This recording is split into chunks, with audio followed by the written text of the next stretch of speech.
America's F-22 Raptor vs. China's stealth J-20, who wins?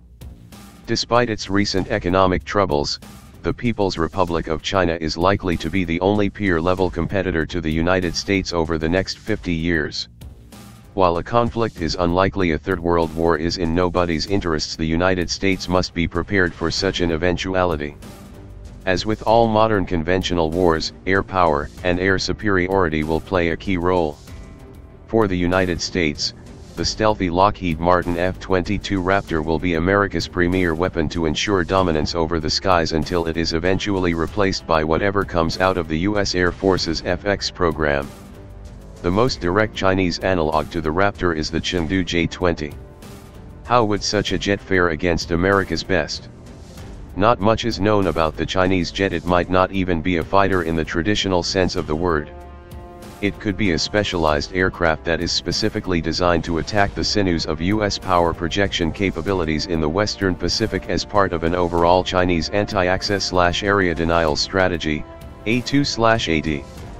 Basically, the jet might be optimized to hit support assets like tankers, AWACS, J-stars, or even carry long-range cruise missiles to attack scattered U.S. bases and aircraft carriers in the region. Here is what we do know about the J-20. It appears to have a stealth airframe, and it liberally borrows design cues from both the Raptor and its Lockheed stablemate, the F-35 Joint Strike Fighter. That's not an accident. The Chinese very likely stole a large amount of classified F-35 data.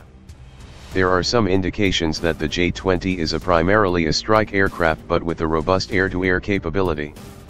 Like the American F-35, the newest J-20 prototypes appear to have an electro-optical targeting system mounted under the nose. That sensor could be Beijing A-Star Science and Technology's EOTS-89 electro-optical targeting system, EOTS.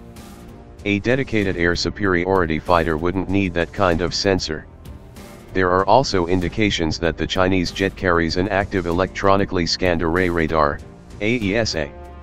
Allegedly, the J-20 would be fitted with a Type 1475 radar, which is supposedly being tested on a China test flight establishment-owned Tupolev F-2204. However, there is no way to confirm that information because the People's Liberation Army Air Force, PLAF, isn't really all that forthcoming about sharing information about its developmental projects. That being said, given Beijing's interest in the Su-35, which is mostly likely driven by a desire to harvest that flanker variant's radar and engine technology, I have my doubts about how far along the Chinese have gotten on developing an operational AESA. Perhaps the most compelling evidence that would point to the J-20 being optimized for the strike role is the fact that the airframe is enormous but has relatively small wings. It also seems to have huge weapons bays. While such a configuration works well for a fast supersonic strike aircraft, it's not ideal for an air superiority fighter that needs be able to sustain high rates of turn. Moreover, China hasn't demonstrated that it has the requisite engine technology necessary to power an air superiority fighter of that size. The People's Republic hasn't perfected its indigenous WS-10, let alone come close to finishing development of the next generation WS-15. In fact, China hasn't demonstrated it can build any reliable jet engine, and that's including designs that it stole from Russia. But a strike aircraft doesn't need to have a spectacular thrust-to-weight ratio, thus the jet's current twin Russian-built Saturn AL-31F engines might be adequate for China's purposes. Further, there is a strong argument to be made that short-range tactical fighters like the F-22 and F-35 are ill-suited for operations in the Western Pacific, where distances are vast and bases are scarce. The same geographic constraints also apply to the Chinese. That means that jets like the F-22 and F-35 need tankers to operate over those vast distances.